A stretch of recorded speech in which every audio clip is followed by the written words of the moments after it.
Dr. Nehal, what is this term apraxia?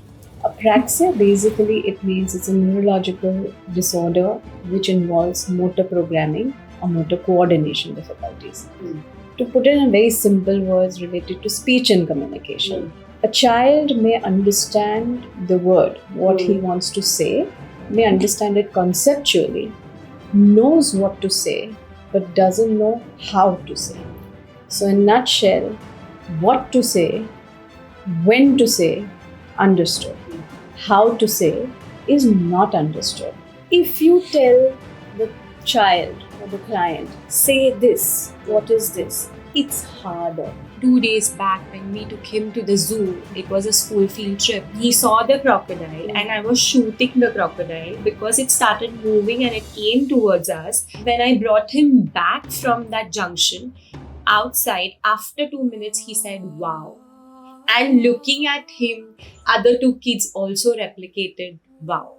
So that as is an achievement for a parent like us, and it's only because of a therapist like Nehal ma'am and her team, because she made And her me belief. believe. Correct.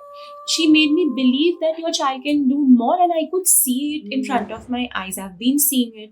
The child may, like he spontaneously said, wow, that will come. But if in the same thing, if I try to show him a picture and keep prodding him that you have to say wow, and I say, what is this? What do you say when you look at, something beautiful present and you enjoy that?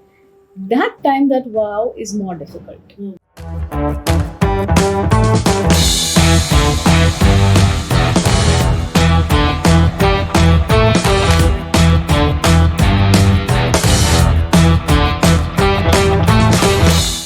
So, welcome both of you to the Dolly Show today. We are so happy and honored to have you both. So, yes, this is what makes the Dolly Show unique. We have our professional who is Nehal Kothari, Dr. Nehal Kothari, who is a speech therapist and a lot of lovely things that she has done. We will definitely discuss about that. And we have our amazing parent who is Neha with us. She has also done a lot of things in her field, in her capacity. So we'll discuss that as well. So lovely discussions, new topics that we will be covering today. So yes, thank you once again to both of you. So first and foremost, Dr. Nehal, I would love to uh, know about your journey. What got you into this field and how has it been? Okay, so first of all, thank you for having me over. As far as journey is concerned, it's very interesting how I got into this field. Always knew was a very clear cut vision in the sense of want to work in a field which impacts children as well as older population, make a difference in their life. And it should be interactive where there's a human touch involved. So when I was going through different fields, I would say researching, which would be great.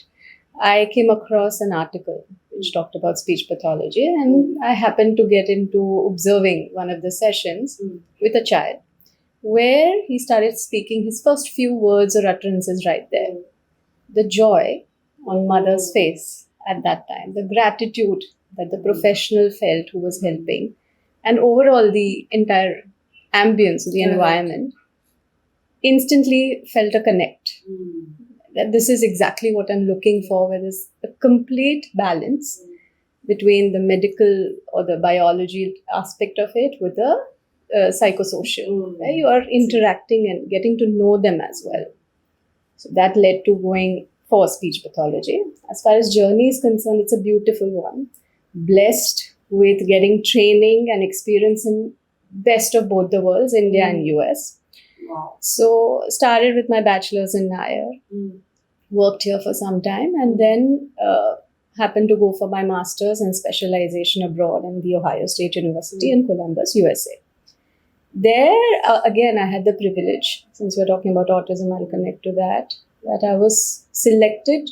There were only one or two candidates who get selected every year for something which is called as LEN scholarship, which is primarily for only US citizens. But my professor offered that I won't be able to give you the perks which are associated, because obviously that's only for the citizens there. But you can obviously get an experience and you will thrive in that. Wow. And I took that, where there was a thing where I could observe, be a part of autism directed clinics and family centered clinics, which was my first experience to understand how to interact with families. What do they go through? As a team, what do we provide them? How do you, sort of help them through this entire journey, from assessment to giving them the findings to how do you support them? And as a team, what you could do. So that was wonderful. Beautiful. So that sort of paved in what we're doing now. And I also happened to specialize in one of the approaches in New York, which is called as prompt, which we'll talk about, which again sort of helped when I came back to help children with autism and coexisting apraxia if it exists. So it's a nutshell of what we're talking about in terms of autism and how my journey has been. Of course, there was a lot of, I also happened to work in California, post Ohio State, which was with children with autism in different age groups. And we used to also go in special school setups and work with professionals to help them be integrated as a part of the class for a few sessions. So it was a journey where we worked with them in person as well as in their education environment, and working with other teachers and professionals to help build that bridge and let them be integrated and accepted by the other children while they are part of the same school but maybe different classes. So that's more to do with how my autism journey sort of shaped. And it was beautiful in the sense of that there were a lot of kids from India out there. When I worked, so San Jose, Silicon Valley, so happened to meet a lot of them. And there, I think I got a very good perspective in terms of, apart from the intervention that we provide, we created a home program for these parents. And we gave them, supplements and resources and told them, work on this through summer and come back and let us know. And me and one of the occupational therapists, we collaborated on that and worked. And we did joint sessions, sometimes at the end when it was summer and nice and beautiful, 50 to 60 kids together. 3 to 4 of us together and doing different activities. We're working on language and working on communication through that. So real-time application. Those things again helped my professional career and insights into what the families are able to connect with, how you can do different things and bring different aspects out into your regular rehabilitation, just not in four walls or within that, and how you can expand that as well and touch their lives. So journey began from there. And then I always thought that coming back to India was always in mind. That was the goal. That was the end goal, to bring that here. Yeah. Because when I left, that was the thing, brain drain. A lot of them were going there. Not many were coming back. Parents here who I had already worked with also spoke about that we need professionals here, because otherwise to reach out to good therapy services and to reach out to good professionals was a challenge. So that was the goal in mind. Came back, started my organization, which is called as Let's Talk Speech Therapy. It's been 20 years and we've grown in team from just me to 17 of us right now. And the same principles which I learned there, we are applying them in terms of an entire team setup with occupational therapists, speech pathologists, psychologists, remedial educators, behavior therapists, all coming together, collaborating and giving a holistic plan or work for any child or any adult who comes in to the setup. So fabulous and extremely inspiring. Great. I think your manifestation is really strong, is what is leading you to all this. Great. It was lovely to know. Yes, we have another great parent with us. So yes, I would love to know your journey as well.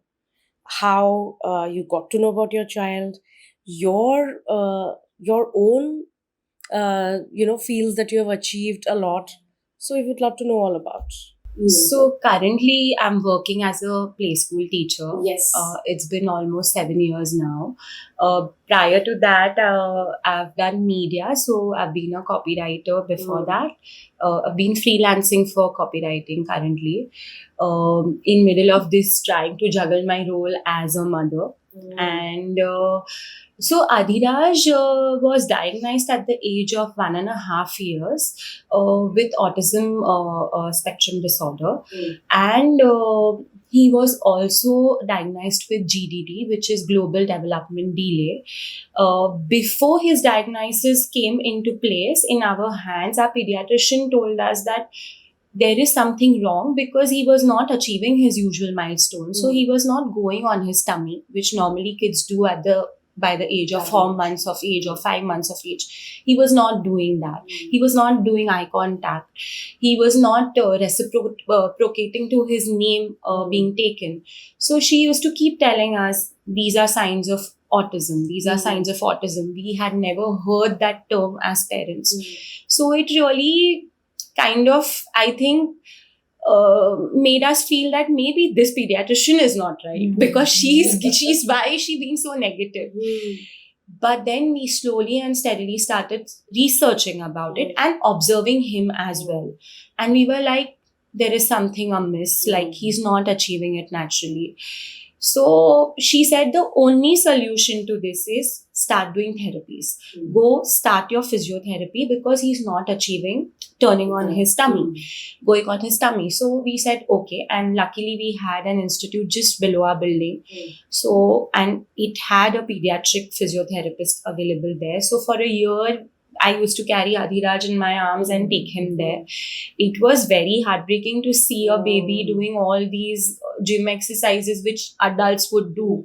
But then we've also cried and have had our emotional outbursts that why is it our kid and what is autism? But we've never stopped. So that has been our journey. And then the diagnosis only came later on. But by then we already had a fair idea that there is something wrong with the baby and it is delay for sure.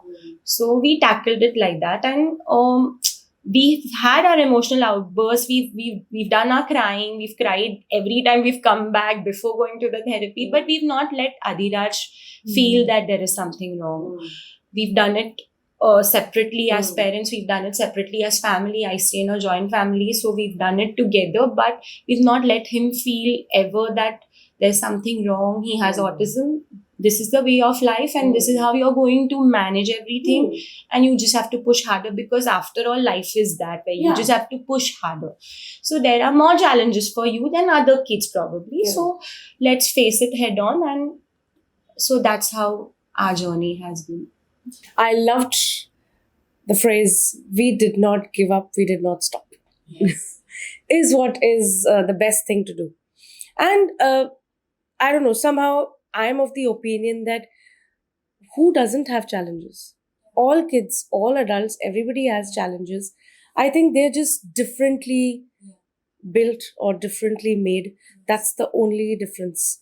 And I don't believe in this word called normal. Great. So let's go ahead further. So, Dr. Nehal, what is this term apraxia? Very apt and a very interesting question. Very not well understood term also is what I would say. Widely understood.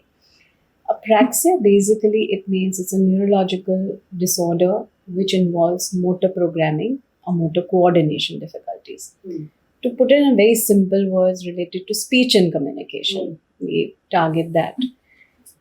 A child may understand the word, what he wants to say, may understand it conceptually, knows what to say, but doesn't know how to say. So in a nutshell, what to say, when to say, understood. How to say is not understood. So, for example, if you want water, and you know exactly that this thing in bottle or in the mug lying here is water, and I need to say the word water. But when that sort of the from the brain when the message comes to your oral musculature, which involves your jaw, lips, and tongue. Now you need to say the word water. So you need to round your lips for the w. You need to drop your jaw down for the a. You need to lift your tongue to say the t, make a contact to the palate, and then again round your lips and with the tongue going the optimal position to say r. All this is coordination, which we do so easily and so simply in everyday life that we don't put so much of thought, right? When we are I never talking. thought. Exactly. These are the series that we right. follow to do this. Right, yeah. So even simple word like this, a basic word, involves so much of coordination, involves precision of the tongue touching at a particular place, the lip rounding in a particular place, followed by that next letter or the consonant, how it is supposed to be said. With your speech musculature working in coordination to say that. Apraxia makes this process very difficult. So when you have to say water, so to transition from the lip movement to go and drop the jaw and then again lift the tongue is very, very hard for children who are diagnosed with developmental apraxia speech or apraxia coexisting in our today's focus on kids with autism. And it sometimes goes undiagnosed for a very long time. Because when it coexists with a condition like autism, what makes it hard is the medical diagnosis itself leads to speech delay. If there is a child with autism who doesn't have apraxia, also you can expect it's one of the symptoms that there's going to be speech or social communication delay. Apraxia makes it harder and it masks.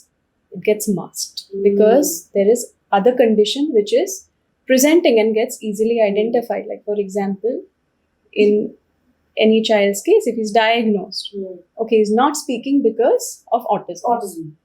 So we start with therapy, everything. But still the child doesn't respond. Then you start thinking why. Why? And because the child is not talking at all, it makes it very hard to diagnose apraxia. Because apraxia, if the child has to say the word apple, there could be inconsistent errors. So today he may just say papa, next day he may say a, the other day he may say something else, or he may stick to a specific pattern of just simplifying saying paw, which doesn't come anything close to the word apple. So you may think that he's attempting, but why is the word not coming clearly? Or why is he not able to, even in the most severe cases, even just vocalizing a sound or even saying a simple word like de do, for example, in Hindi, or give, or just ball, which is the simplest of the word, can get hard because it requires multiple levels of coordination by speech muscles.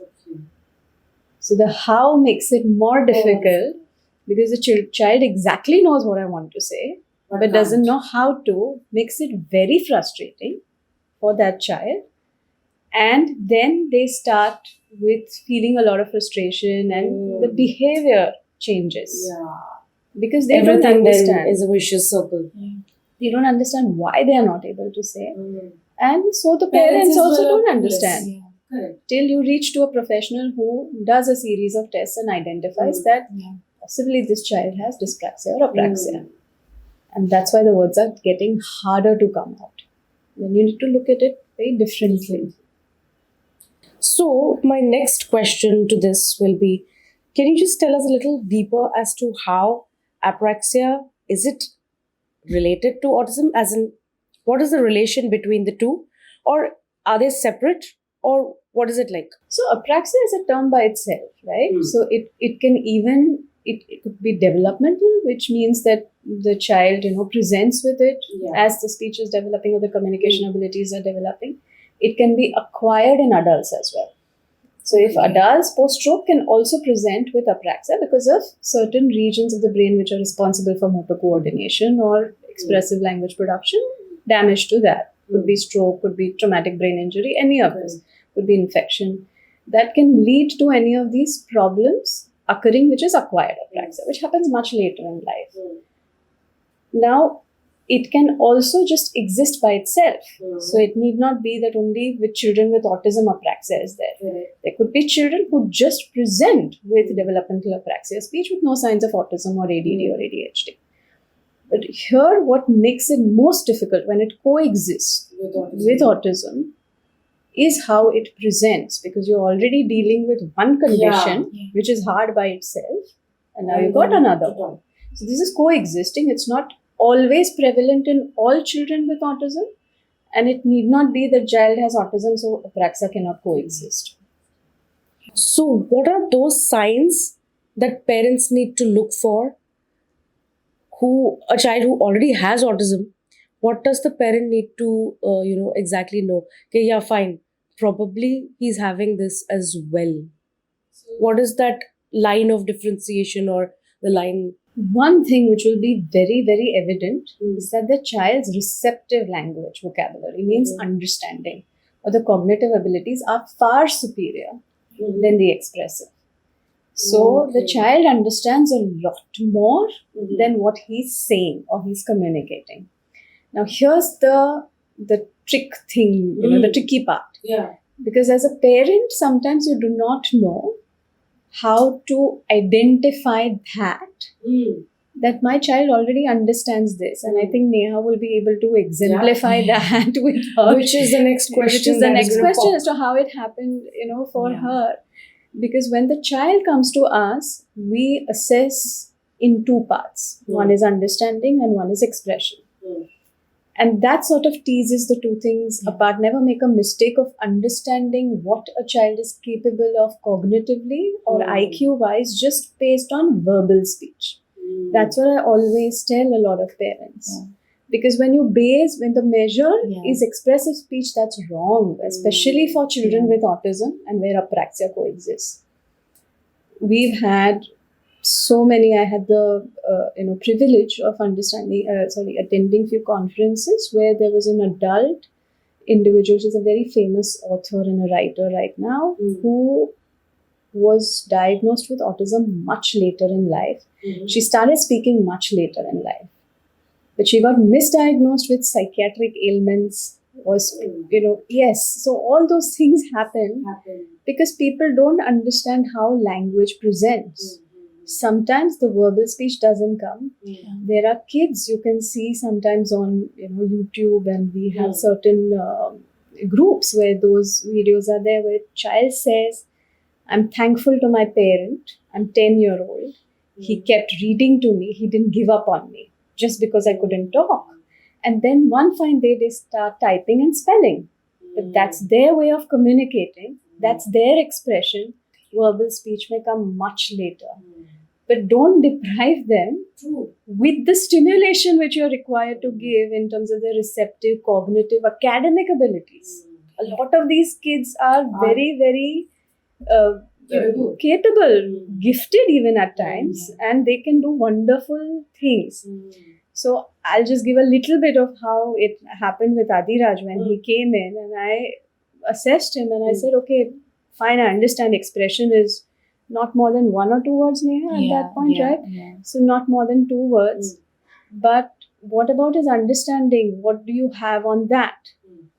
And she kind of looked at me that maybe he knows the basic things is what she said, but nothing apart from that. So I said, do you read to him? Do you speak to him? Do you narrate to him? Do you ask him questions? She's like, how do I ask? He doesn't answer. I said, fine, let's look at it in this point of view that the story I think you were reading to him was Red Riding Hood, if I remember it correctly. And I said, read to him, get props of Red Riding Hood and this. Ask him yes and no questions. Let him point.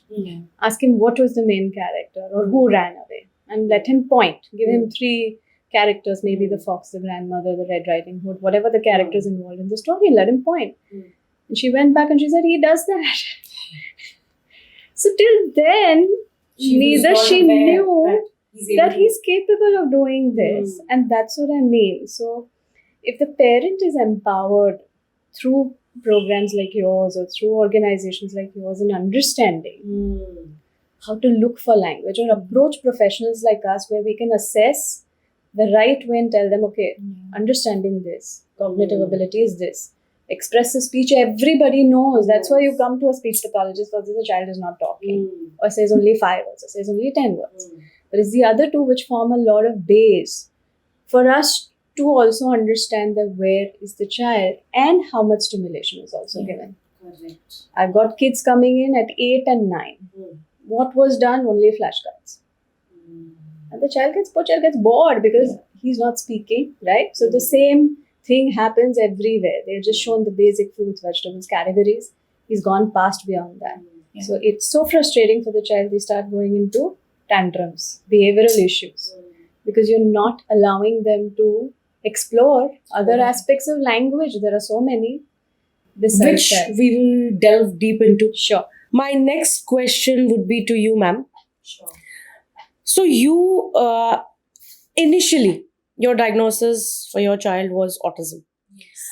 How did you then figure out, or what were those signs and symptoms which got you to this diagnosis of GDD? So both came hand in hand together. GDD and autism. We didn't know both the terms. Exactly. So we were, as any parent would be, we were extremely puzzled about it. And we were also very, very shattered because we were like that he's just a kid. He's just come into the world and we already have a list of things to do with him now. And how are we going to tackle it? What about financial constraints that we face? So it was a tough journey, but we didn't stop. So That's our mantra. I can read Be Unstoppable there, and Yeah. I think we were just that. Yeah. And we tried to cope our emotional feelings also along with taking his diagnosis. Later on, we just came to know as our journey progressed that global development delay is something which hits all the parts of your body. It hits all the muscles of your body. So, ma'am, we are such parents that we don't go as per what is the diagnosis because we want to go as per the solution. We don't want to be with this word autism. We don't want to be labeled as GDD parents. We just want to tell our child that jo bhi hai, you have to go ahead and fight it out because we are going to waste time by hanging on to those labels. So we didn't want to waste time. And as an early educator, I knew the importance of catching up the speed at early childhood. So I just knew that these years are prime and I cannot waste them, come what may. So my husband also during COVID unfortunately had a brain stroke and affected his right side completely. So right side was paralytic.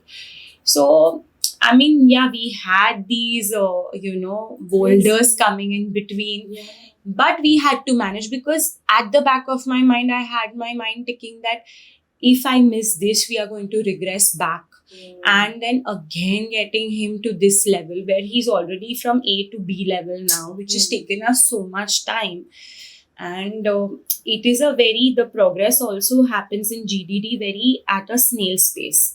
And then I came in touch with Nehal ma'am. And then I came to know about a Then the magic happened. Yes, the magic happened, and I have literally wept that day, happy tears, because when I went to her, I cannot forget that day ever.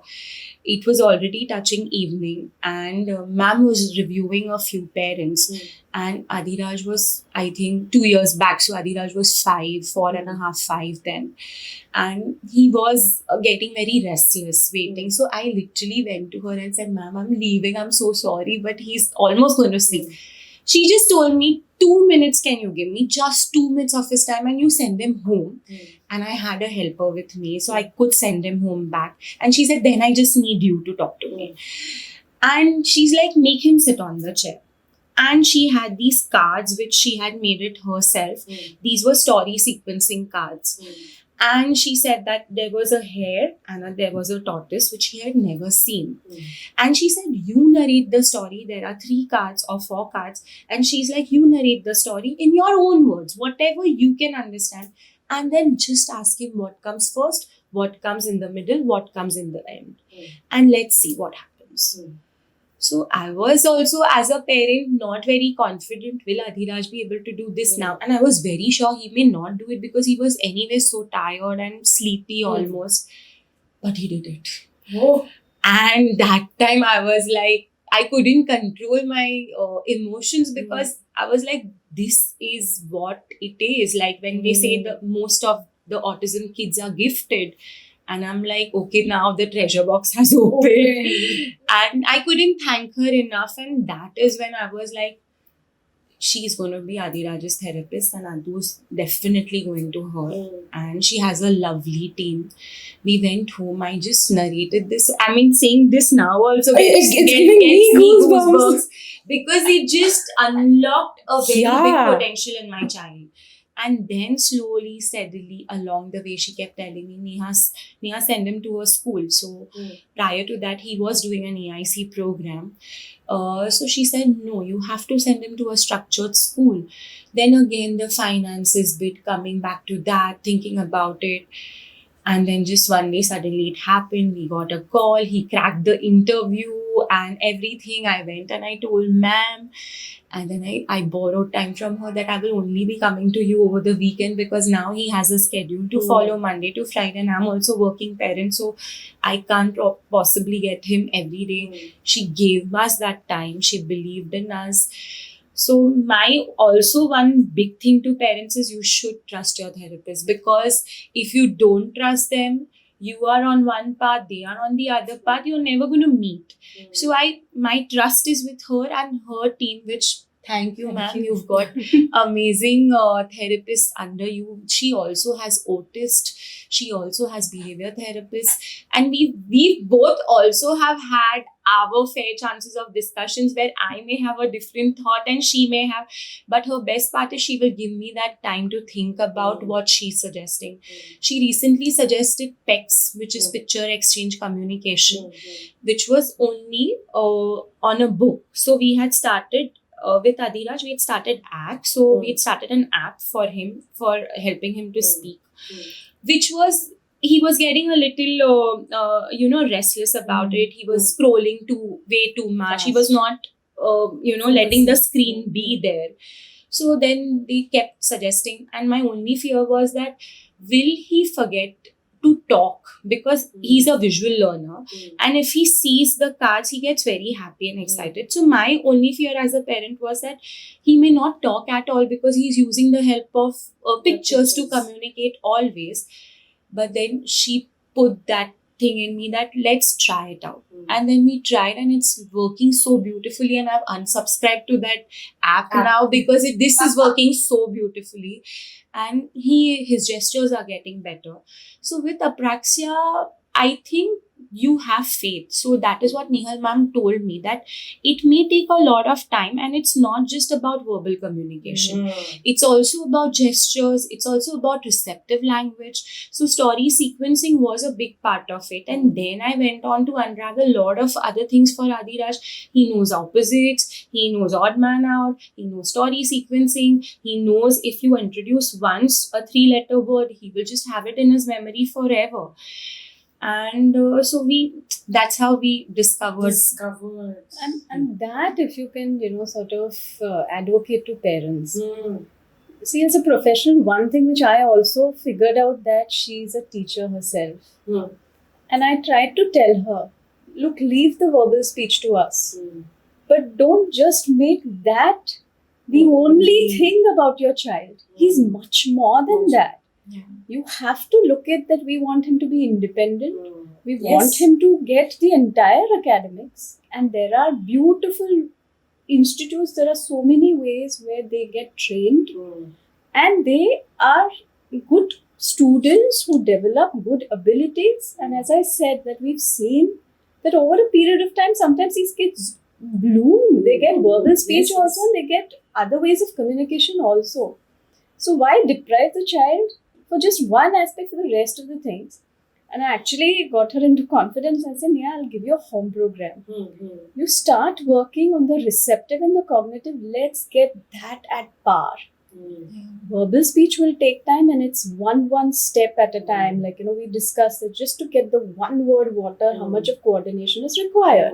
If you just keep pushing your child for that, he's going to get frustrated, you're going to get frustrated, and not looking at the other aspects which he'll be able to explore. And she also did that beautifully well. She went back and, there were exchanges of WhatsApp videos of what we spoke. I think in next day, right? Next day. Whatever I told her, I had it. And I said, okay, this is the parent who's ready to push in, ready to work. And then the team was also advised like that these aspects, she'll be pretty good at it because she's an educator. Let's capitalize on that. Give her that. We focus what is our forte, which she will not be able to possibly replicate because of the professional, expertise and not there. And that also then we give a home program. So if kids on spectrum, I believe parent is a very important part of that team. Yes. Not just us professionals, but parents sort of also guide us what they can do, what they cannot. And she also briefed us about her home situation as well. And I said, okay, you tell me how much time you'll have. We actually customized a program like that. I'll have 1 hour after, I come back from work, and then he has his other therapies, and then he's going to nap and eat, and then this. In that 1 hour, let's work on this. So, no concepts, like she said, opposites. All those were taken care of, and he started pointing out. And we all were very, very happy with his progress. And even the verbal speech has also improved. Yes. In fact, yesterday, 2 days back, when we took him to the zoo, it was a school field trip. He saw the crocodile, and I was shooting the crocodile because it started moving and it came towards us. And when I brought him back from that junction outside, after 2 minutes, he said, "Wow." And looking at him, other 2 kids also replicated, "Wow." So that is an achievement for a parent like us, and it's only because of a therapist like Nehal ma'am and her team, because she made me believe. Correct. She made me believe that your child can do more, and I could see it in front of my eyes. I've been seeing it, that now he doesn't, as she said in the earlier discussion, that now he wants to rise up from all these opposites and he wants more challenging work, which is age appropriate. So he tells me clearly, "Mama, I don't want to do this," with his expressions, that this I know my colors, I know my puzzles. Now I want to do something more. You give me more challenging stuff. So now I've started doing rhyming words, which now come anyway by the age of 5 or 6. So now I've got those cards. So and I've also joined a library for that. So I don't have to keep buying. Every 15 days I get the material and I return it back once he's done. And also one very important thing about apraxia is, if you tell the child or the client, say this, what is this, it's harder. Correct. So the child may, like he spontaneously said, "Wow," that will come. But if in the same thing, if I try to show him a picture and keep prodding him that you have to say "wow," and I say, "What is this? What do you say when you look at, something beautiful present and you enjoy that?" That time, that "wow" is more difficult to come out. So what is the right way to do it? Through spontaneity. Okay. Through different approaches. So sometimes there is melody involved. And there is another approach which is very helpful, which is called as prompt. Yes. We need to talk about it and need to know it from both of you. Sure. So prompt is a tactile kinesthetic approach which is involved for facilitating verbal speech. Now, to explain it in very simple words, suppose I'm a physiotherapist, I want the child's hand to move like this. I can lift his arm, right? Like this. I want you to do this. I can support it. I can put aids and get it lifted. The same you can't do with speech. Correct. Yeah. I cannot take his tongue and twist it and say, "I need you to do this." So for apraxia patients, you need to help them program or coordinate, right? That, okay, if you're saying the word open, round your lips first, O, then close your lips, P, and then N. But if I talk to him like this, O, round your lips, P, N, again joining it is hard. So prompt, I can demonstrate on you if I have the permission, is more like when the child is sitting right in front of us. We work on around his mouth each consonant, each vowel will have a specific cue based on how it is said. So if it's O is rounded, right? So just say O, O. so it's rounding. So, and the child will help him with this. So he understands this is O. Now suppose it's A, it's this, dropping it down. So he understands that O means this, I have to round now. A means I have to open my jaw.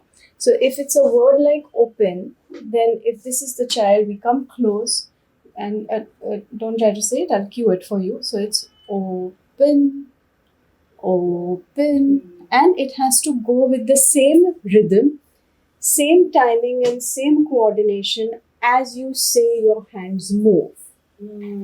So while I'm teaching the child as a speech pathologist to say the word open, I'm cueing him simultaneously with the exact placement, with exact timing, and the kind of pressure which is required.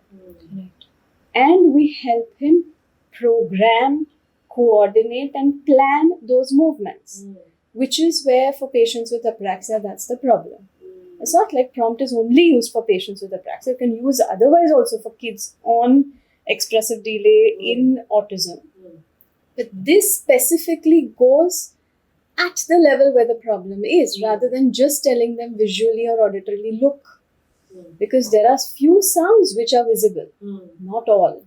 So when it comes to I can show, but when it comes to suppose shh, there is no way that he can show, he can just feel. So it's shh, shh. So there's exact placement on the tongue where the tongue has to curl and make. And if it's a double process, in the sense for sure, the rounding is also required and the tongue has to go up. We cue that as well in prompt, and not that other strategies which are used by the speech pathologists traditionally are taken away. It's an eclectic approach with your auditory, visual, tactile, and kinesthetic all coming together and helping the child understand how to plan those movements. Plus, it helps you to understand which sounds are difficult, what is the conjugation of the word. So you will select the expressive vocabulary based on that.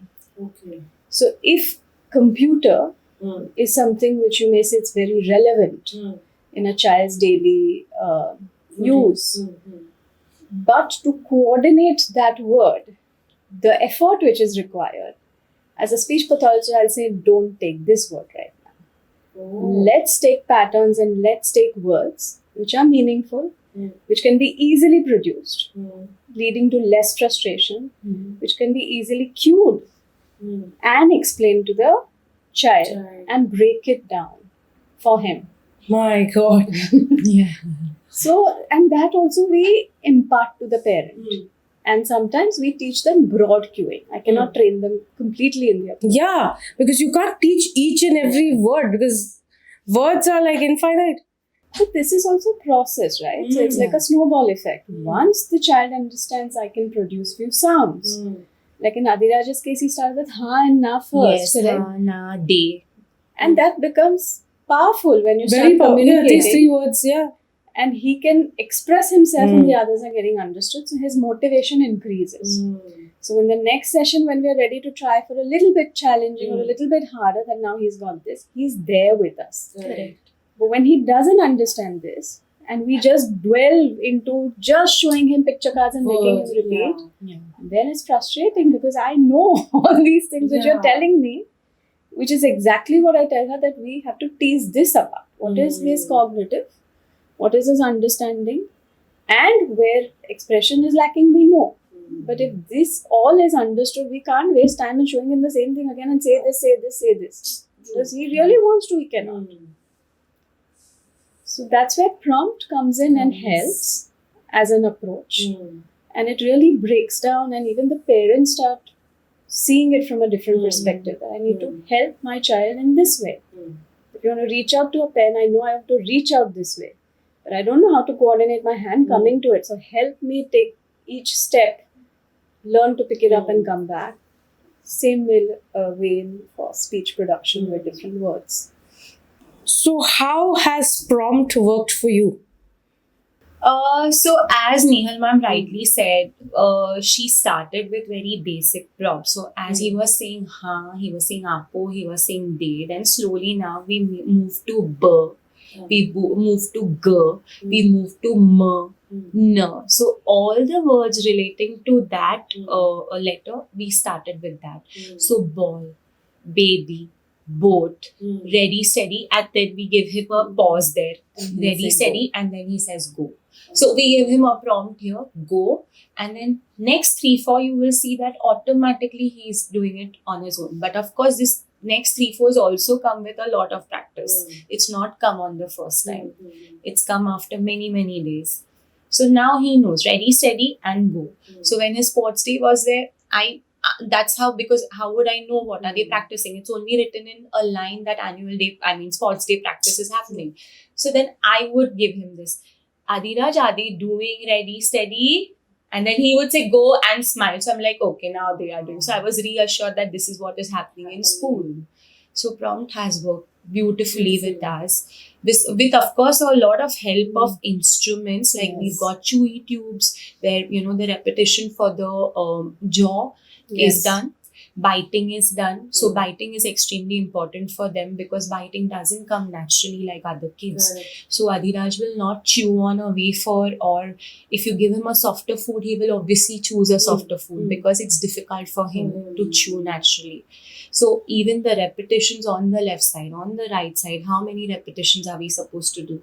There is a gradation of chewy tubes. There's a yellow chewy tube, then there's a red chewy tube. So we've got 2 of those. We've got a tongue elevator for all the sounds that the tongue needs to go up.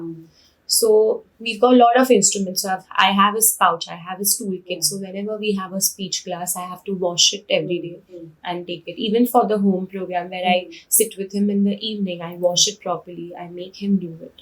So in between, I had gone a little fewer times on the repetition, and then I saw the difference, and then he was almost coming close to regression. So again, we had a word with Nehal ma'am's team, and she said that something is going miss here because we can see that he's even regressing in the sessions, and that is when his behavior issues also started propping up.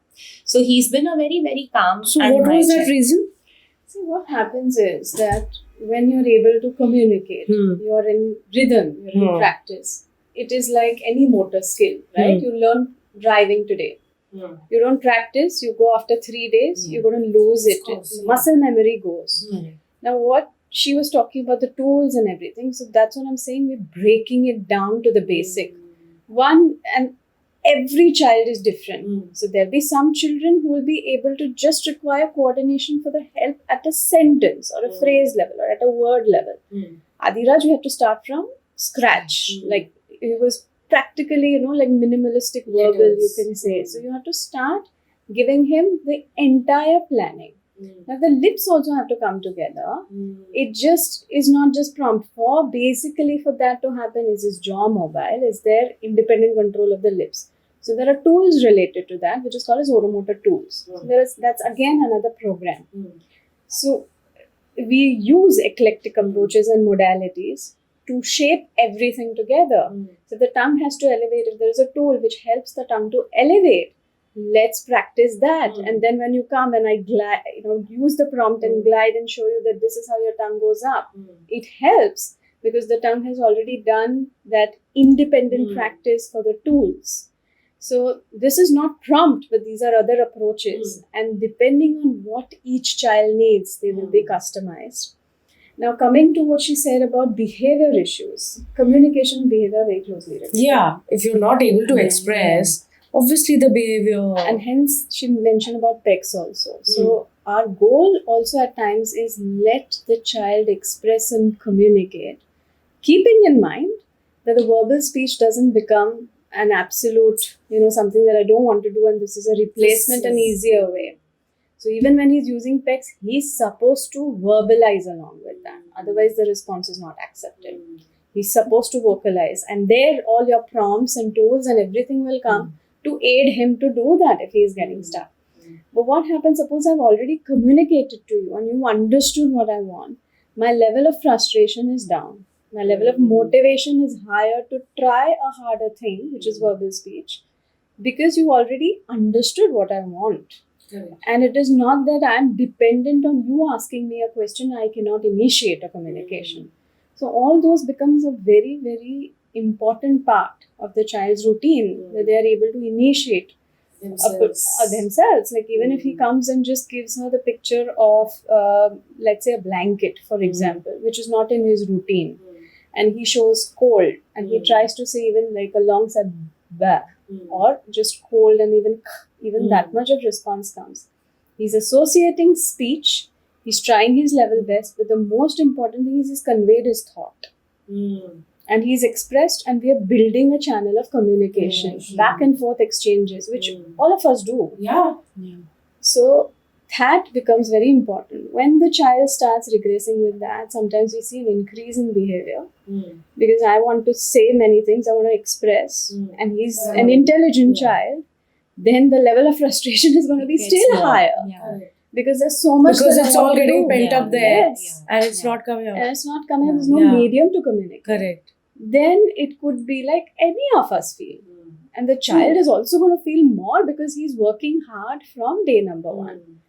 So at that point, it could be that I don't want to participate, or sometimes it could be I want a break.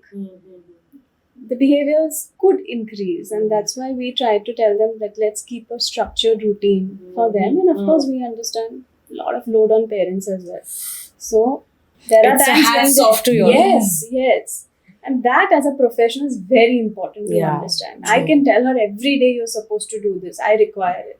But there are practical problems, and that's what we navigate. With the team, I try to explain them. A mother with special needs child, very, very tough job. Very tough. Yes. They, as it is Definitely. say, to raise a child, it takes a village. Typically developing. If there are things which are challenging and needs more support and cushioning, still more empathy with them. Definitely. So that's what we've seen, we've navigated, but he's doing beautifully well. And the wow examples she gave, that he came out with that to us is gold. Is wow. It's gold. It's It's wow, gold. because It's- it came spontaneously. Hmm. Nobody prodded him. Nobody prompted him. Yeah. We did the part of, I always say it's like, think of the child like a plant. You put in the seed, you put in the water, give the sunlight, do your part, it will bloom Yeah. at its own pace. And that's what we are seeing with him. So I just want to add on to this. It was very difficult for me to explain to other people that he has that metal in him. As a mother, I was always sure about it, but there was never an expression to the outside world. So then suddenly when I went to Nehal ma'am, and then I said that no, these are the things he can do. Have I got it home? Have I got these aids home? Have I given it to him? Let's try. Then when we started trying, and then that was it, that he's showing it. He's aptly pointing to letter A. If I ask him phonics, which letter makes the D sound, he would give me D. So that is when it was like a proof that. And Nehal ma'am also had a way of, if there was only a color printout, he can understand because they are colors. They are, catching his attention. Have you tried it with black and white? So again, we went on to see that, how else would he prove that, he knows all this stuff. So then it also started working beautifully with that. And that was our biggest achievement, that, okay, now he knows. So that was one big understanding for me, that he understands it's all. And verbal speech will come as and when, but we'll keep doing our bit of doing our oromotor and repeating at home. And I think academically also he's thriving well. Is what I was going to come to the next question was like, so he's in an inclusive school. So please explain it to our audience. How does that work?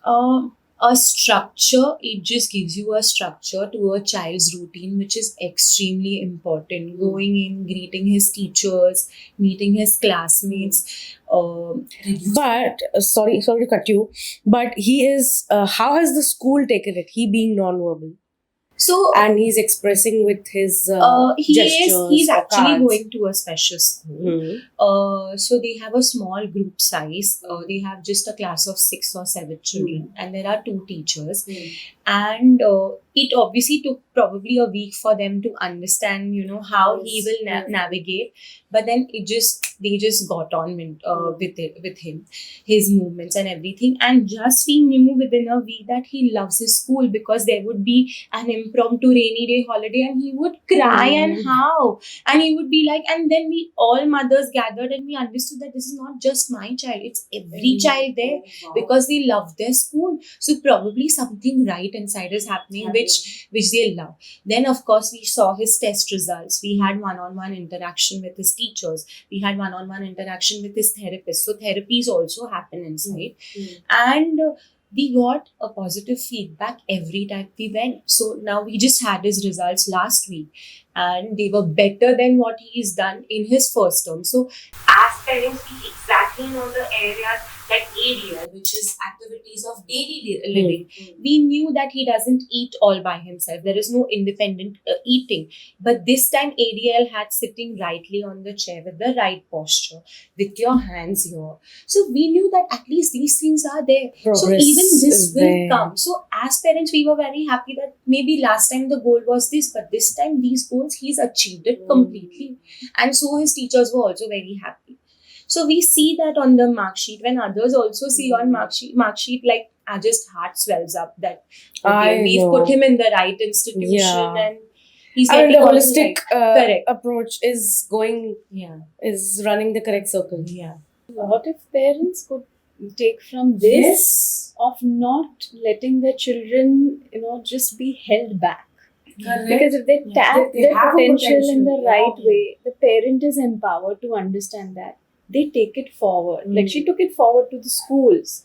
Parent Before. Yeah. And I would say even the therapist Yes. 100. is in your case, you were the one who were like, I really don't know if this is something that my son can do. But yes, she tapped it correctly, and then everything is So, unfolded. because of GDD, Adhiraj also has balance issues. Mm. And as a mother, my biggest nightmare was that every day when the kids leave, when the bell is going to ring, and if he's going to be pushed, and every day have a fall, and I'll get that call, that was my biggest nightmare.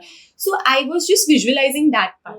Whereas she put in that faith in me, it's a structure, and try to put him in a special school where kids of the spectrum will be there, and so he will be attended beautifully. So I said, okay, let me get it and let me try my level best. And we luckily got it, and it's been the best decision of our life ever. So that structure kind of helped him. Helps the family as well. Yeah. I truly believe that, family is also given that breathing space in which they know that they're on the right path. They do much more for the child. Yes. They come back to us with the right questions.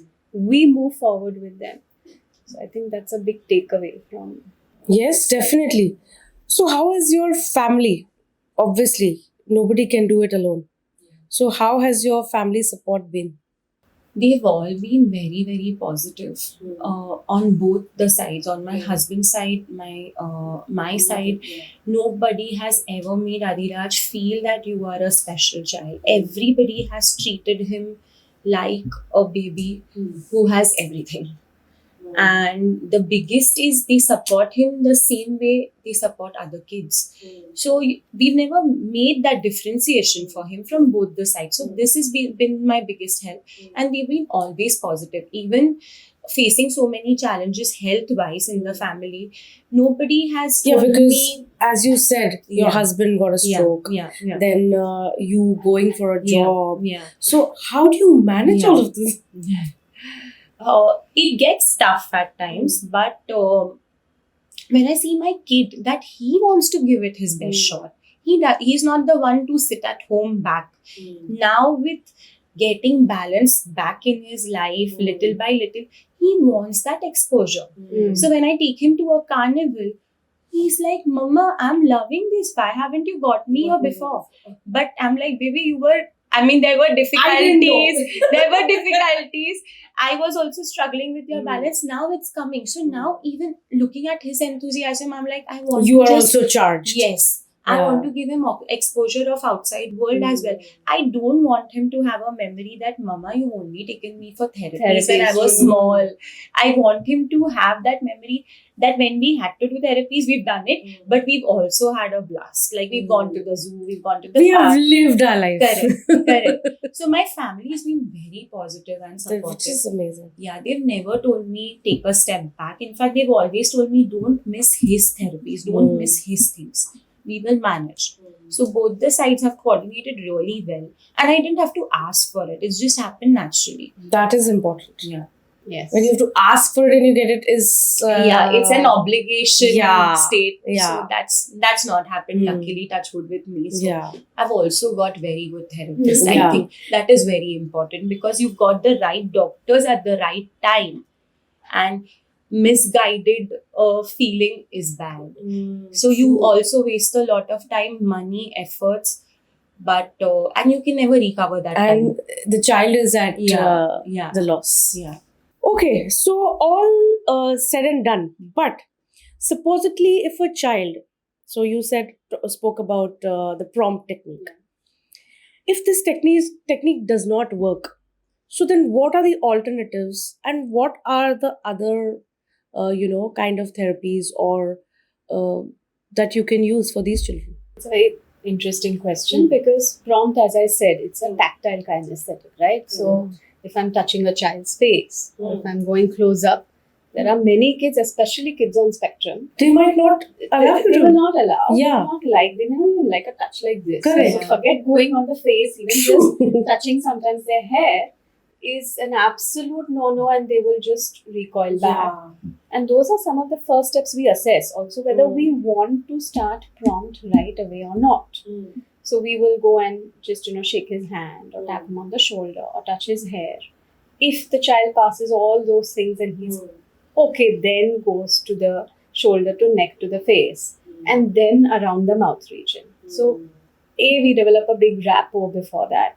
Suppose in the interim we feel that there's a child with tactile defensiveness, doesn't like this. This is going to take time. He has to go through OT and other things to desensitize, and then only we can apply prompt.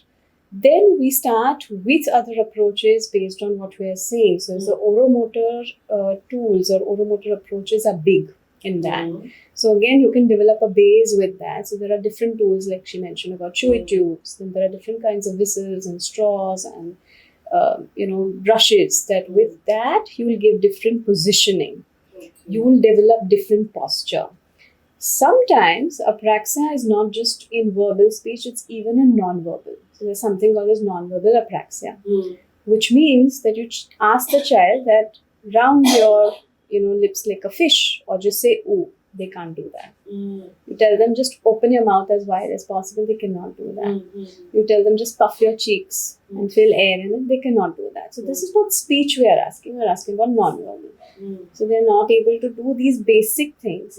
That's when simple speech or oral motor exercises with different programs. Like there'll be whistles with different resistance. There's levels 1 to 12. There'll be different kinds of shapes of straws with different resistance, again levels. So you assess the child on all those parameters, sensory as well as motor. Sensory wise, what is the oral motor showing? Motor wise, what is he capable of? There'll be children who cannot even blow a candle. It can indicate towards non-verbal apraxia. So you start with those approaches. Alongside with that, you can start other things like AAC, which is called as Alternative Augmentative Communication Device, because we want to promote communication. And depending on the age, sometimes we start with functional communication. So the child comes to us at 10 and 11, has no verbal speech. We are not going to wait absolutely for another 6 months for him to desensitize and not work on any form of communication. So there will be different approaches like PECS, which is Picture Exchange Communication System, which is the most basic. So there are pictures and they learn to give it and communicate with that. There are apps on the iPad. There's Avaz, there is Prolog to Go. So there'll be different kind of apps again with what the parent can afford what is suitable for the child, what kind of screen parameters it gives. Mm. So there's a child who's not able to sit and focus on 4 things Mm. on the screen. Does that app have the option of getting it into just One or two. 1 or 2 options and then him learning? Mm. Now, when we go to the app, we start building on receptive and cognitive abilities. Mm. So we'll ask the child to understand the symbols, Mm. the understanding of the spoken word. Mm. So with that, he can start communicating. There would be children who are not communicating verbally, even Mm. one word. But through app, they can form a full sentence and the app can speak for them. Hello, how are you? Or I want to go out. So they have communicated. Mm. And the most important thing also which we focus on, depending if the child comes to us as older, is functional communication. Mm. They should be able to express pain. They should be able to Correct. express hunger, Emotions. emotions. Those become very, very important. Mm. Teach them hospitals. Mm. You know, like what do they do? If you're in pain, who do you approach? Mm. Those kind of things also can be simultaneously worked upon. Mm. So, as I said, oromotor, prompt, AAC. Those become your Mm. basic other approaches. Approaches. Along with that, your traditional speech therapy, various other eclectic approach. You want visual, you want to focus more on auditory. There is melody also, Mm. which can be involved, which we call as MIT, melodic intonation therapy. Sometimes you can work with that as well. You can work through automatic speech. Like she Mm. gave an example: ready, set, and the child says go. Go. Mm. Mm. So you combine all this and you see child's age, what is his understanding level, what is the family support, what is his capabilities, and you pick certain approaches and you start working on that. Meanwhile, you can desensitize. Mm. And again, even for facial desensitization, there are tools. Mm. So we will employ that, get him ready for prompt, Mm. or just show him visual. Mm. And there could be big, diagrams you draw, show them through the mirror. Mm. Sometimes just to get the rounding, you can use a lollipop and just get him to round. So you can use any of these modalities that come along. There are certain other approaches called as Hanen as well, Mm. which helps children on spectrum, Okay. which is for language. Mm. So based on what we see with What the the child, language, yeah. And coming to a very interesting question. How do you get a good therapist? What are those parameters that parents look? So what was the drill that you went through? I think most importantly, it was ma'am's faith that Mm. this child will be able to do. And it just turned out like that he was able to recognize his sequencing. So parameters, I would say that if your therapist is able to unravel that potential out of the child, and you will only be able to see this in terms of results after maybe a couple of months. If that is result oriented, then you know you're going to the right therapist. It's also the comfort between the child and the therapist, and also the The parent. relationship between The the therapist parent. and the parent. Correct, which is the most important. Yeah. Yes. Yeah. So if y'all are getting along these parameters, then probably you're going to the right therapist and your child is getting a fruitful session every time that he's visiting. The moment you feel there's a plateau in the child's progress, like you don't see a lot of graph going up, that is a red flag. That is when you know that, okay, somewhere something is going wrong. And this is only in purview of where you are also doing your homework and doing your repetition and home program. Exactly. Because I have seen many parents just leaving on these two Yes. sessions with the therapist and saying that, okay, I have paid for my session and these two sessions, and now my child should be Okay. speaking. But that's not how it's going to come, especially in terms of apraxia and with such difficulties. We know we have to do our homework as well. So I cannot blame them completely that you've not done it, because I know where I have also gone wrong. So where Adhirat started regressing, I knew the screen time was going up. So I was guilty. I mean, I'm not saying. And then I always have open conversations with her. So I openly told her. And then when we got his screen time down, again we saw that progress happening. Again we saw those words coming out. So don't miss this time is one appeal to the parents, that if you have a steady progress going on, try to keep that consistency. Don't stop it anywhere. Don't stop your therapy sessions. Don't stop your home program. It's extremely important. It's like you're taking medicines twice a day. It's like that. You have to do it twice a day, thrice a day, as suggested by them, and go hand in hand with them. Parents play a very major role. Yes, and as professionals also we look for the same, honestly. Yes. We feel we want to empower them. Once they are empowered and they are consistent and they are asking us the right questions, they are coming with feedback, we sort of feel that yes, this is going in the right direction. And as she rightly said, if there are parents who are just going to leave it to us, I often say language is not taught in 1 hour a week. It's an ongoing, continuous process. Once you've understood that, you're spending a lot of time with your child, you can really capitalize on that. So if that relationship also builds, I think that gives a lot of fruitful results as well. It's not one single-handedly, neither the parent nor the professional can do anything. This aspect as well, which is telecommunication, and what are its how effective it is, and what are the challenges?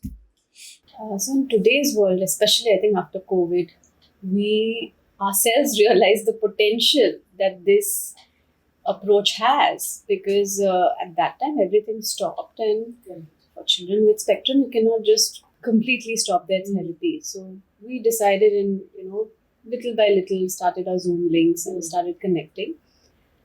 Post COVID, once it opened, we realized that there were some patients who said we are happy with this medium only, and we continued that. And after that, we also understood our reach expanded, where there were patients coming from different states and even different countries who approached us that could you do online therapy for children on spectrum. And currently, we are working with a lot of them. So Wow. there is one client we have who's in Pune, and the parents got him to us. We assessed him for a week and understood all the parameters, etc. And we're doing therapy. When we started, Ellie had like 5-7 words which were meaningful, nothing spontaneous. Today, the child, only with telecommunication or tele-rehabilitation online sessions, is speaking in 2 to 3 word sentences. Wow. And which is, the frequency is also like maybe 1 to 2 hours per week, that's it. But we are working a lot on educating and empowering the parent as well. Exactly. Getting a naturalistic communication style established. And it also has its big pros that we are seeing the child in their natural environment. So at home, how are their interactions? What is the parent saying? So give a simple example. Sometimes the therapy entailed with the mother drinking tea, the child had biscuits and he wanted to communicate about that. And we got him to do something like that, which gets repeated every single day because tea time is there every day. So then he'll say, ki mala biscuit paije, biscuit de, and chaha made budavto, things like that. Similar example, outside country, have a patient in Australia and New Zealand.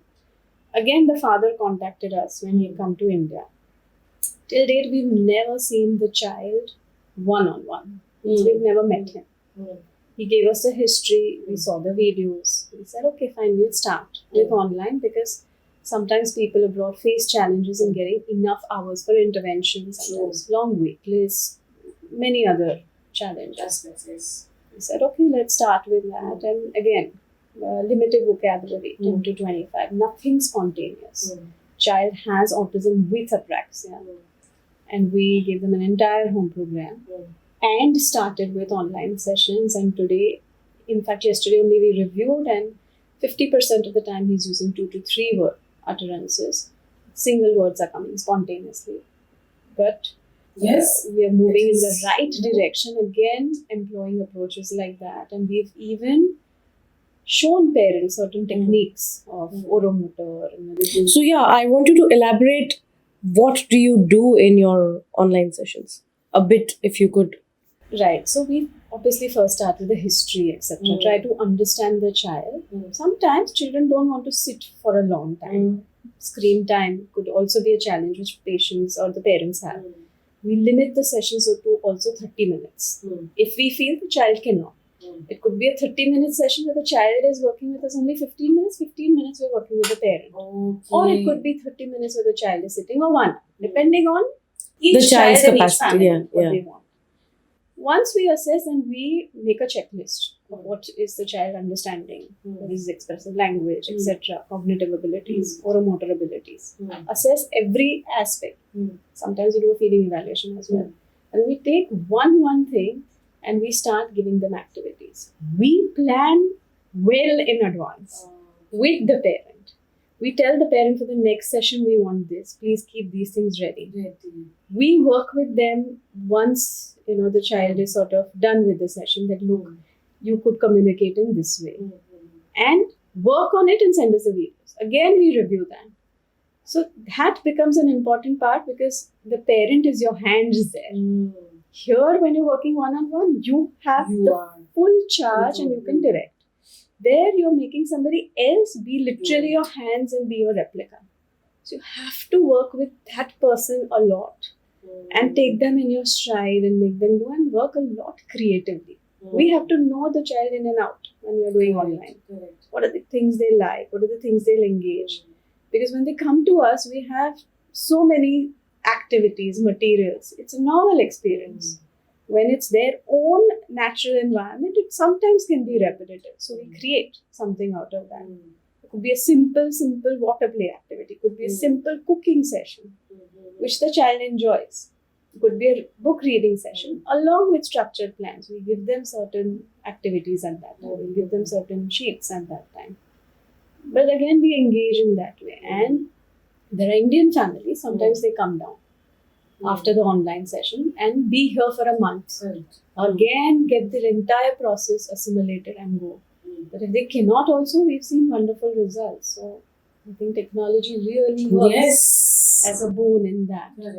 And it could be adjunct as well. So, there's another child who's receiving therapy there, but not again enough. Or we divide the aspects that, okay, they are working on this in the school, maybe with the AAC, we work more on oromotor and expression. We work more on this. So that's how it really has helped us touch many more lives. Wow. And they can connect with us. And we also feel happy to empower them, sometimes work with their clinicians there.